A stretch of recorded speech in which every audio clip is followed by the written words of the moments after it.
சரஸ்வதி தேவியை வைத்துக் கொண்டு தான் பிரம்மா அஸ்வமேத யாகம் செய்ய வேண்டும். அந்த சரஸ்வதி தேவி வரமாட்டேன்னுட்டா. ஏதோ ஒரு for reasons known only to her, she said I am not going to கம்னுட்டா.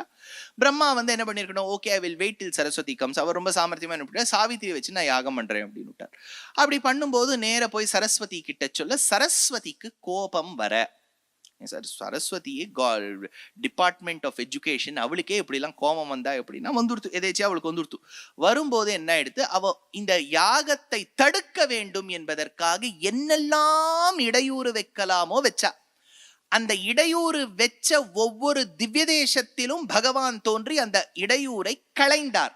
அதுதான் நம்ம பார்க்கக்கூடிய அடுத்த 4 திவ்ய தேசங்கள். இப்ப என்னெல்லாம் ஆப்ஸ்டிக்கல், இப்ப நீங்க ஒரு ஆப்ஸ்டிக்கல் வச்சுக்கோ, ஆப்ஸ்டிக்கல் 1, ஆப்ஸ்டிக்கல் 2, ஆப்ஸ்டிக்கல் 3, ஆப்ஸ்டிக்கல் 4, இந்த 4 தடைகளை மீறி பெருமாள் தோன்றினார். அதுதான் சின்ன காஞ்சிபுரம்னு பேர். காஞ்சிபுரத்துக்காராளுக்கு தெரியும், காஞ்சிபுரத்தை 2-3 விதமாக பிடிக்கலாம். ஒன்று வைதிக காஞ்சி, பௌத்த காஞ்சி, ஜீன காஞ்சின்னு பிரிக்கலாம். சரி, பௌத்தாள் ஜெயினாள கொஞ்சம் தள்ளி வச்சேன்னா வைஷ்ணவ விஷ்ணு காஞ்சி, சைவ சிவ காஞ்சி, சக்தி அம்பாளுக்கு இருக்கக்கூடிய காஞ்சி அப்படின்னு பிரிக்கலாம். இன்னும் ரொம்ப 3-3 பிரிச்சேன்னா ரொம்ப கஷ்டமா இருக்கேன்னா சின்ன காஞ்சி, பெரிய காஞ்சி, அவ்வளவுதான். சின்ன காஞ்சிபுரம், பெரிய காஞ்சிபுரம்னு பிரிக்கலாம். இப்ப இந்த நான் சொல்லக்கூடிய மேல வரக்கூடிய 4 திவ்ய தேசங்கள் ஏற்கனவே சொன்ன வரதராஜ பெருமாள்ல சின்ன காஞ்சிபுரம். இந்த 1+4 ஆன உடனே சேஷம் என்ன இருக்கோ அதெல்லாம் பெரிய காஞ்சிபுரம். அதை ஞாபகம் வச்சுக்கோங்க, அப்படி பிரிச்சுக்கோங்க. இப்போ அஷ்டபுஜகரம்ங்கிற பெருமாள் ரொம்ப ஒசத்தியான பெருமாள். என்ன இடையூறு பிறப்பித்தாள்? இந்த இடையூறு பிறப்பிக்கும் போது பல தேவிகளை ஏவிவிட அந்த தேவிகள் எல்லோரும் வந்து யாகத்தை தடுக்க வேண்டும் என்று நினைக்க பகவான் 8 கைகளிலும் ஆயுதம் ஏந்தியபடியே காட்சி கொடுத்தார். 108 திவ்யதேசங்கள்ல 8 கையோட இருக்கக்கூடிய மூலமூர்த்தி இந்த ஒரு திவ்யதேசத்துல மட்டும்தான். வேற இடங்கள்ல 2 கை 4 கை பார்த்திருக்கோம். இவர் 8 கையோட இருக்கார். 8 கரங்களோடு கூடிய அஷ்டபுஜகரம். இப்ப இதோட சேர்த்து இன்னொரு விஷயமும் சொல்லிடுறேன். சுவாமி ரொம்ப இன்ஃபர்மேஷன் கொடுத்தா நாங்க குழம்பி போயிடுவோம். கொடுக்கட்டுமா வேண்டாமா? கொடுத்துடுறேன். அப்புறம் நீங்க கஷ்டமா இருந்தா மறந்துடுங்க, அதுல ஒன்றும் கவலைப்படாதீங்க. இப்ப என்னன்னா, இந்த அஷ்டபுஜகரம்ங்கிற க்ஷேத்திரத்துல பெருமாள் 8 கையோட இருக்காரா? பாயிண்ட் 1 ஞாபகம் வச்சுங்க. இதெல்லாம் பல்லவர்கள் காலம், ஒரு 6வது நூற்றாண்டு, 7, 8, 9 அந்த காலகட்டம். அதே சமயத்துல நம்ம பெரிய காஞ்சிபுரம் பார்க்கும்போது பரமேஸ்வர விண்ணகரம்ங்கிற வைகுண்ட பெருமாள் கோவில் பார்ப்போம். அந்த வைகுண்ட பெருமாள் கோவில் எப்படின்னா அஷ்டாங்க விமானம். பல்லவர்கள் காலத்து அஷ்டாங்க விமானம். அஷ்டாங்க விமானம்னா பெருமாள் இருக்கக்கூடிய கர்ப்ப கிரகத்துக்கு மேல 2 டயர் இருக்கும். அதுல பார்த்தேன்னா ஃபர்ஸ்ட் ஃப்ளோர், செகண்ட் ஃப்ளோர்னு இருக்கும். எங்க நம்ம கோபுரத்துல பார்த்திருக்கோம், விமானத்திலேயே அப்படி இருக்கும். அப்போ நின்றான், இருந்தான், கிடந்தான் 3 கோலங்கள்.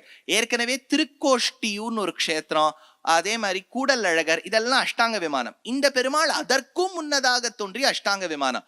இந்த க்ஷேத்திரத்துல பெருமாள் வந்து மேற்கு நோக்கி இருப்பார். ஞாபகம் வச்சுங்க, 3ம் சேரணும். அதாவது அஷ்டாங்க விமானம், மேற்கு நோக்கிய பகவான், 8 கைகளோடு இருக்க வேண்டும். ஆனா இது 3ம் சட்டுன்னு காஞ்சிபுரத்துல சேராது. அஷ்டாங்க விமானம் வைகுண்ட பெருமாள் கோவில்ல இருக்கு. அதே சமயத்துல பெருமாள் மேற்கு நோக்கி இருக்கார். ஆனா 8 கையோட இருக்கக்கூடிய பெருமாள் இன்னொரு திவ்யதேசம் அஷ்டபுஜகரம். நான் சொல்றது புரிஞ்சுதோ? இது 3த்தையும் ஒன்னா சேர்த்தேன்னா அதுதான் அங்கோர் வாட். இந்த கம்போடியா இருக்கு இல்லையா, கம்போடியால பெருமாள் இருப்பது அஷ்டபுஜகரம், 8 கையோட இருக்கார் பெருமாள். மேற்கு நோக்கிய திருமுக மண்டலம், அஷ்டாங்க விமானம். அதனால அதுக்கு ஒரு தியரி என்ன சொல்றான்னா, காஞ்சிபுரத்தில் இந்த கோவிலை எழுப்பிய பிறகு அந்த தேசத்து ராஜா படகுகள்ல நிறைய லேபரர்ஸ் அங்க கூட்டுன்னு போயிருக்கார், இந்த மாதிரி கோவில் கட்டி தாங்கோன்னு. அதனால அஷ்டபுஜகரம், அஷ்டாங்க விமானம், மேற்கு நோக்கிய திருமுக மண்டலம் ஒன்னா சேர்ந்தா அங்கோர் வாட், பிரிச்சா காஞ்சிபுரம். அதனால இந்த பே ஆஃப் பெங்கால் கோஸ்ட்லேருந்தே நீங்க நடந்தும் போயிடலாம், படகு வழியாவும் போயிடலாம். பாருங்க, இப்ப நீங்க மலேசியா, சிங்கப்பூர் கீழே இந்த இந்தோனேஷியாவுக்கு நடுவுல ஒரு ஸ்ட்ரெயிட் வரும், அது வழியா போயிட்டேன்னா உங்களால கம்போடியா போயிட முடியும். இல்லாட்டா நீங்க பெங்கால், பங்களாதேஷ், தாய்லாந்து அப்படி போனேன்னா அப்படியும் நீங்க கம்போடியா போயிடலாம். அப்படி மன்னர்கள் போயிருக்க வேண்டும். அஷ்டபுஜகரம் பெருமாளுக்கு ஆதிகேசவ பெருமாள்னு பேரு. சக்கரம், வாள், அதே சமயத்துல தாமரை, அம்பு, வில், சங்கம், கட்கம். அதே கட்கம் எடுத்து அதுக்கு கவச்சமாக இருக்கக்கூடிய கேடயம், அதுக்கு கீழே இருக்கக்கூடிய கதை, 8 கைகளோடு பகவான் காட்சி கொடுக்கக்கூடிய இடம். மகாசங்கன் என்கின்றவன் இந்த இடத்துல ஒரு தவம் மேற்கொண்டான்.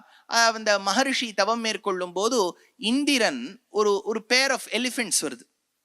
அந்த இவரோட தபத்தை கலைக்க வேண்டும் என்பதற்காக இந்திரன் ஒரு ஆண் யானை பெண் யானையை அனுப்ப, அந்த ஆண் யானை பெண் யானை குடும்ப ரீதியில் இருக்கக்கூடிய லீலைகளில் தங்கள் மேற்கொள்ளை காண்பிக்க, அப்போது இந்த ரிஷியானவர் அந்த ஆணையை பார்த்து கொஞ்சம் மோகிக்க இவரும் ஆணையாக பிறந்தார்.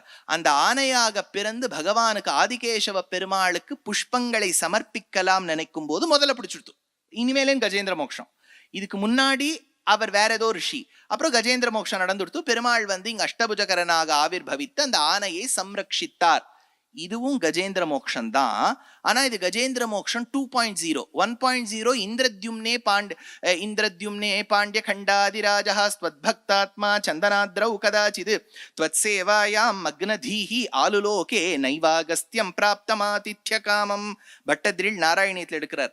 இந்திரத்யும்னன்கிற பாண்டியராஜா எப்படி ஆணையாக மாறி பகவான் சம்ரக்ஷித்தார், அது கஜேந்திர மோக்ஷம் 1.0. இன்னைக்கும் நீங்க தாமிரபரணி ஆத்தங்கரைக்கு போனேன்னா ஒரு அபிமான ஸ்தலம் உண்டு, திவ்யதேசம் இல்ல, அத்தானல்லூர்னு பேர்.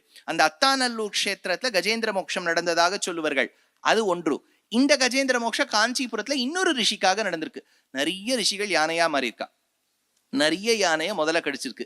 அது ஒரு சம்பவம் கடிக்கும் போது ஒரு கஜேந்திர மோட்சம் நடந்திருக்கு. தேசிகன் எடுத்தார். கஜேந்திர ரக்ஷா த்வரிதம் பவந்தம் கிராஹ்யைரிவாகம் விஷயை விகிருஷ்ட அபார விஜான தயானுபாவம் ஆப்தம் சதாம் அஷ்டபுஜம் பிரபத்யே. 8 கைகளோடு கூடிய பகவானே உனக்கு நமஸ்காரம்னர். இன்னொரு ஸ்லோகம் எடுக்கிறார். அபீதி ஹேதோர் அனுவர்த்தனீயம் நாத த்வதன்யம் ந விபாவயாமி பயம் குதஸ்யாத் த்வைசானு கம்பே ரக்ஷா குதஸ்யாத் த்வை ஜாதரோஷே. அதாவது பயஹா குதஸ்யாத் த்வை சானு கம்பே. பெருமாள் அனுகிரகம் பண்ணணும் நினைச்சுண்டா நமக்கு பயஹா குதஸ்யாத், நம்ம பயப்படவே வேண்டாம். அவர் மட்டும் கோபிக்க வேண்டும் என்று நினைத்தார், நம்ம இன்னொருத்தர்கிட்ட போய் பிரயோஜனப்படாதுன்னு தேசிகன். ரக்ஷா குதஸ்யா த்வை ஜாதரோஷே. நல திரிபுரம் 3 எரித்தானும் மற்றை மலர்மிசை மேல் அயனும் வியப்ப முறிதிரைமா கடல் போல் முழங்கி மூவுலகும் முறையால் வணங்க ஏரியனை கேசரிவாள் எயிற்றோடு இரணியன்னகம் 2 கூறா அறிவுருவாம் இவர் ஆர்கொல் என்ன அட்டபுயகரத்தேன் என்றாரே என்று ஆழ்வாருடைய பாசுரம்.